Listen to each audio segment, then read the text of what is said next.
આજની વાત અંત યુદ્ધનો કે આપણો. લેખન પ્રવીણ લહેરી. અર્નેસ્ટ હેમિંગ્વેનું પુસ્તક શસ્ત્રોને વિદાય, ફેરવેલ ટુ આર્મ્સ, લિયો ટોલ્સ્ટોયનું શાશ્વત મૂલ્ય ધરાવતું યુદ્ધ અને શાંતિ, વોર એન્ડ પીસ, અને જ્યોર્જ બર્નાર્ડ શો દ્વારા લિખિત સાહિત્ય સર્જનોમાં યુદ્ધની ભયાનકતા અને નિરર્થકતાનું સચોટ વર્ણન મળે છે. ચીનના સુન ત્ઝુની ખ્યાતિ યુદ્ધ જીતવાની કળા નામના પુસ્તકને આભારી છે. સુન ત્ઝુ યુદ્ધની ખૂબ માર્મિક રીતે વ્યાખ્યા કરે છે.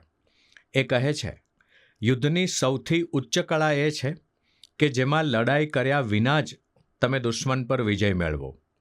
છેલ્લા 10 વર્ષમાં ભારત પાકિસ્તાનની દુશ્મનાવટે કરવટ બદલી છે. પાકિસ્તાન પોતાના અણઘડ વહીવટને કારણે નાદારીને આરે પહોંચ્યું છે. આંતરરાષ્ટ્રીય નાણાં ભંડોળ અને મિત્ર દેશો પાસેથી ઉધાર રકમ મેળવી અર્થતંત્રને ધબડકામાંથી બચાવવા હવાત્યા મારે છે.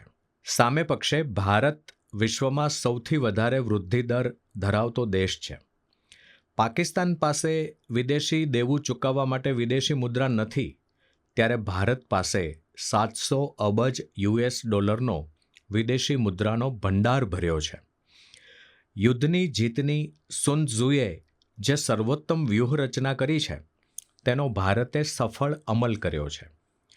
ઇઝરાયેલનું નામો નિશાન મિટાવી દેવા 7 ઓક્ટોબર 2023થી ફાટી નીકળેલો આ વિગ્રહ હવે ભયંકર જનૂન અને ક્રૂરતાથી લડાઈ રહ્યો છે. બંને પક્ષો હુંકાર કરતા કહે છે કે અમે શત્રુઓનો સર્વનાશ કરીશું. યુક્રેન રશિયા યુદ્ધમાં અમેરિકાની તાકાત પર યુક્રેન લડી રહ્યું છે, તો પેલેસ્ટાઇન ઇઝરાયલ યુદ્ધમાં અમેરિકા ઇઝરાયેલના પક્ષે રહીને તેને તમામ પ્રકારની મદદ આપી રહ્યું છે. આદિમાનવી સમૂહમાં રહી આજીવિકા માટે શિકાર કરતો હતો, ત્યારે અન્યનો સહયોગ મળતા વ્યક્તિઓના જૂથો થયા. આ જૂથો અને અન્ય જૂથો વચ્ચેની ચરસાચરસી કે જૂથમાં ઈર્ષાને કારણે પરસ્પર પ્રતિહિંસા આચરવામાં આવતા યુદ્ધના બીજ રોપાયા હશે તેમ માની શકાય. કોઈ પણ વ્યક્તિ કે દેશ જ્યારે પોતાની તાકાતથી સામી વ્યક્તિ કે દેશને વશ કરવા કે પોતાની વાત મનાવવા હિંસા દ્વારા જે સંઘર્ષ કરે તેને લડાઈ, યુદ્ધ જેવા શબ્દોથી આપણે ઓળખીએ છીએ. આજે વિશ્વની રચના રાષ્ટ્ર દેશ, નેશનલ સ્ટેટના ધોરણે થઈ છે, ત્યારે દેશ કે દેશોનું જૂથ અન્ય દેશો સામે આક્રમક કાર્યવાહી કરે ત્યારે શરૂ થતું યુદ્ધ એ હકીકતમાં એક મોટો જુગાર છે. યુદ્ધમાં કોની જીત થશે, કોની હાર થશે, કોને કેટલું નુકસાન થશે તે અંગે અનિશ્ચિતતા પ્રવર્તે છે. રશિયાએ 2 વર્ષ પહેલાં યુક્રેન પર હુમલો કર્યો ત્યારે સૌએ માન્યું હતું કે યુક્રેન 2-4 અઠવાડિયામાં શરણાગતિ સ્વીકારી લેશે. પણ આજે તો યુક્રેન રશિયાની જમીન કબજે કરી રહ્યું છે. આરબ સંગઠનોએ કરેલા હુમલામાં ઇઝરાયેલના નાગરિકો પર આક્રમણકારોએ અત્યાચારો કર્યા, અપહરણ કર્યા અને લડાઈ માટેની જે પૂર્વ તૈયારીઓ કરી હતી તેની વિગતો જાહેર થતાં સમગ્ર લડાઈ વ્યાપક અને ભયાનક બની ગઈ છે. મધ્ય પૂર્વના 77 વર્ષના દીર્ઘ યુદ્ધમાં સુન ત્ઝુની સલાહનો બંને પક્ષો અમલ કરે છે. તમારું આયોજન એકદમ ગાઢ અંધકારમાં છુપાયેલું રાખો અને તેમાં કોઈના હસ્તક્ષેપની શક્યતા જ ન રહે તેની કાળજી કરો. અને તમે જ્યારે આક્રમણ માટે આગળ વધો ત્યારે વીજળી વેગે ત્રાટકી શત્રુનું મહત્તમ નુકસાન કરો. 7 ઓક્ટોબર 2023ના રોજ આરબ સંગઠનોએ આવું જ કર્યું. ઇઝરાયેલની લોખંડી સુરક્ષામાં કશું દાખલ ન થઈ શકે તેની જગ્યાએ હજારો મિસાઇલો અને તોપગોળા વરસતા ઘડીભર ઇઝરાયેલ ઊંઘતું ઝડપાયું હોય તેમ લાગ્યું. આક્રમણથી છંછેડાયેલા ઇઝરાયેલે હિઝબુલ્લા, હમાસ અને હુતી સંગઠનો નેસ્તનાબૂદ ના થાય ત્યાં સુધી યુદ્ધ વિરામ નહીં થાય તેમ કહીને ક્રૂરતાથી બદલો લેવાની શરૂઆત કરી છે. તેનાથી અનેક દેશોએ ઇઝરાયેલને સંયમ રાખવા કહ્યું. આજે તો આરબ સંગઠનો અને ઈરાન, લેબેનોન, યમન સહિતના દેશોના સાથ સહકારથી ઇઝરાયેલ સેના વચ્ચે જે ભીષણ જંગ ચાલે છે તેમાં અકલ્પ્ય જાનમાલની હાનિ થઈ રહી છે. અનેક વિસ્તારો બોમ્બ અને તોપગોળાના મારાથી ધ્વસ્ત થતાં લાખો પરિવારોને હિજરત કરી શરણાર્થી છાવણીઓમાં રહેવું પડ્યું છે. સુન ત્ઝુની અનેક સલાહોમાંની આ સલાહ સમજવા જેવી છે. તમારા શત્રુને ઓળખો. શત્રુને ઓળખવા માટે તમારે તમારા શત્રુ બનવું પડશે. યુદ્ધમાં સામા પક્ષની વ્યૂહરચના, તાકાત, ઈરાદા વગેરે અંગે જો સાચું આકલન નહીં હોય તો યુદ્ધની જીતનું સ્વપ્ન જોવું નકામું છે. યુદ્ધ શક્તિની પરીક્ષા અને રણનીતિની કસોટી છે. ચાણક્ય અર્થશાસ્ત્રમાં જે વાત કહે છે તે જ વાત સુન ત્ઝુ પણ કહે છે. યુદ્ધની કળા એ કોઈપણ રાજ્ય માટે નિર્ણાયક છે. યુદ્ધ એ દેશ અને પ્રજા માટે જીવન મરણનો પ્રશ્ન છે. યુદ્ધ એક એવો રસ્તો છે જે તમને સલામતી તરફ પણ લઈ જાય કે વિનાશ ભણી પણ લઈ જાય. આ માટે સતત ચિંતન, જાગૃતિ અને તૈયારી અનિવાર્ય છે. સાંપ્રત સમયમાં યુદ્ધની ભયાનકતા એટલી છે કે અનેક ચિંતકો યુદ્ધને મહાપાપ ગણે છે. યુદ્ધનો ભોગ યુવાન સૈનિકો તેમજ નિશસ્ત્ર અને શાંત નાગરિકો બને છે. યુદ્ધ ટાળવાનો આદર્શ ઉત્તમ છે, પરંતુ વાસ્તવમાં જ્યારે પ્રજા અને દેશ પર જોખમ ઊભું થાય છે ત્યારે રક્ષણ માટે યુદ્ધ એકમાત્ર વિકલ્પ રહે છે. વિજ્ઞાન અને ટેકનોલોજીના આ યુગમાં યુદ્ધના શસ્ત્રો અને વ્યૂહરચનામાં જે પાયાના પરિવર્તનો આવ્યા છે તેનો અભ્યાસ કર્યા વિના કોઈ લશ્કરી સેનાપતિ યુદ્ધ કે રક્ષણનું આયોજન કરી શકે નહીં. 1971માં ભારતીય લશ્કરના વડા સામ માણેકશાએ પશ્ચિમ પાકિસ્તાન પર આક્રમણ કરતા યોગ્ય ઋતુ, સચોટ આયોજન અને જરૂરી શસ્ત્ર સરંજામ મેળવવાનો આગ્રહ રાખ્યો હતો. વડાપ્રધાન શ્રીમતી ઇન્દિરા ગાંધીએ થોડા મહિના ધીરજ રાખવા કહ્યું હતું. યુદ્ધ એ કોઈ બાળ રમત નથી. વર્તમાન સમયમાં યુદ્ધની જે આગવી વિશેષતાઓ આપણે જોઈ શકીએ છીએ તેની છણાવટ ખૂબ જરૂરી છે.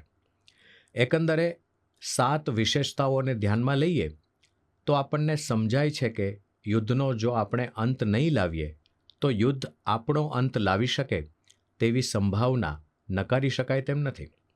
વર્તમાન સમયમાં યુદ્ધ અંગે આ 7 બાબતો ખૂબ અગત્યની છે. 1. વિનાશકારી.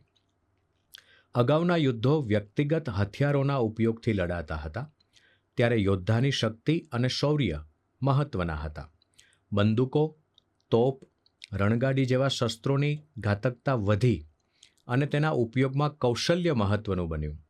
ત્યારબાદ યુદ્ધ વિમાનો, યુદ્ધ જહાજો વગેરેના ઉપયોગથી યુદ્ધમાં વિનાશનું પ્રમાણ વધ્યું.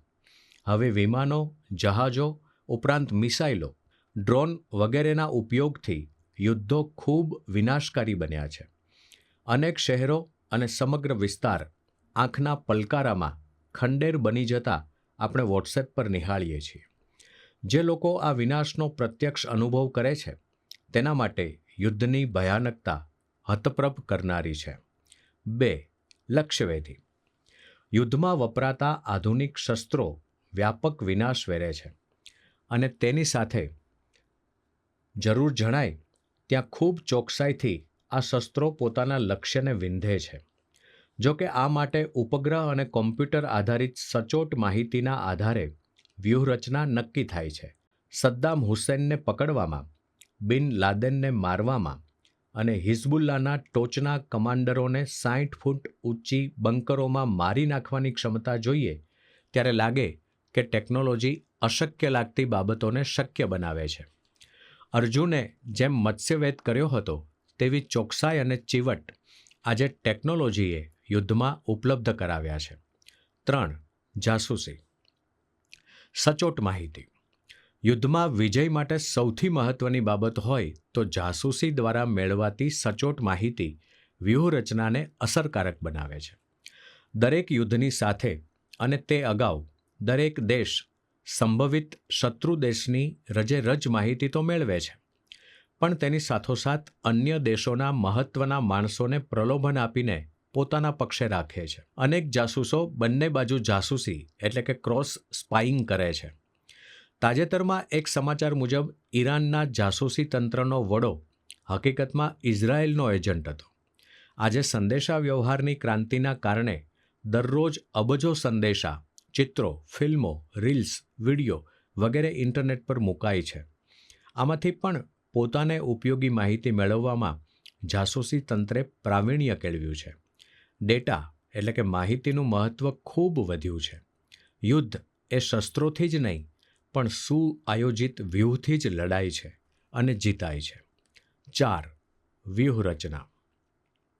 ખૂબ મોંઘાદાટ શસ્ત્ર સરંજામ સાથે લડાતા યુદ્ધમાં જે લક્ષ્યાંકો નક્કી કર્યા હોય તે પામવા માટે જે વિગતવાર આયોજન થાય છે તે વ્યૂહરચના જટિલ અને અનેક પરિબળોને ધ્યાનમાં રાખીને ઘડાય છે. યુદ્ધ દરમિયાન સતત બદલાતી સ્થિતિને પહોંચી વળવા માટે સમયોચિત ફેરફારો જરૂરી બને છે. વ્યૂહરચનાની સફળતામાં સંકલન, અનુભવ, ધારણાઓ, શસ્ત્રો અને સમયની પસંદગી ખૂબ અગત્યના છે. 5. સંરક્ષણ કવચ. યુદ્ધમાં મિસાઇલ્સ, બોમ્બ, તોપગોળાથી થતા વિનાશથી બચવા માટેની ટેકનોલોજી ઝડપથી વિકસી છે. અમેરિકા, રશિયા, ફ્રાન્સ દ્વારા લોખંડી કવચ માટે જુદી જુદી વ્યવસ્થા મારફત હુમલા કરવા આવતું શસ્ત્ર લક્ષ્ય સુધી પહોંચે તે પહેલાં જ તેને ઝડપી લઈને તેનો નાશ કરે તેવી સંરક્ષણ વ્યવસ્થા વિકસી છે. જો કે આ વ્યવસ્થા 100% અસરકારક નથી. એક સાથે સેંકડો અને હજારો મિસાઇલો કે તોપમારા સમયે સઘળું રસ્તામાં જ રોકી શકાતું નથી. આપણી વિચિત્રતા કહો કે વિરોધાભાસ, આપણે ટેકનોલોજીથી વધારે ઘાતક પણ બનીએ છીએ અને તેનાથી જ સંરક્ષિત થવાના ઉપાયો શોધીએ છીએ. 6. આર્થિક સ્થિતિ. યુદ્ધની વિનાશકતા અને ખર્ચ દેશના અર્થતંત્રને છિન્ન ભિન્ન કરી નાખે છે. ચીને પ્રથમ ખૂબ મોટી આર્થિક સદ્ધરતા પ્રાપ્ત કરી લશ્કરી તાકાતમાં ઝડપથી વધારો કર્યો, જેથી સુપર પાવર અમેરિકા સહિત અનેક દેશો ચિંતામાં પડી ગયા છે. યુક્રેન રશિયા માટે આર્થિક સદ્ધરતા એ મુશ્કેલ પ્રશ્ન સાબિત થયો છે. 7. લોકોનો જુસ્સો એટલે કે દેશભક્તિ. યુદ્ધમાં નાગરિકોએ સહન કરવાનું આવે છે, પરંતુ જ્યારે દેશની પ્રજાએ એક સાથે મળીને સામનો કર્યો છે ત્યારે તે દેશોએ સફળતા હાંસલ કરી છે. યુદ્ધથી કોઈ પ્રશ્નનો સ્થાયી ઉકેલ આવતો નથી.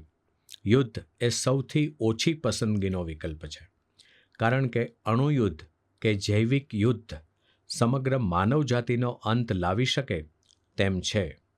યુદ્ધ વિનાનું વિશ્વ જ સૌને સુખ શાંતિ આપી શકશે.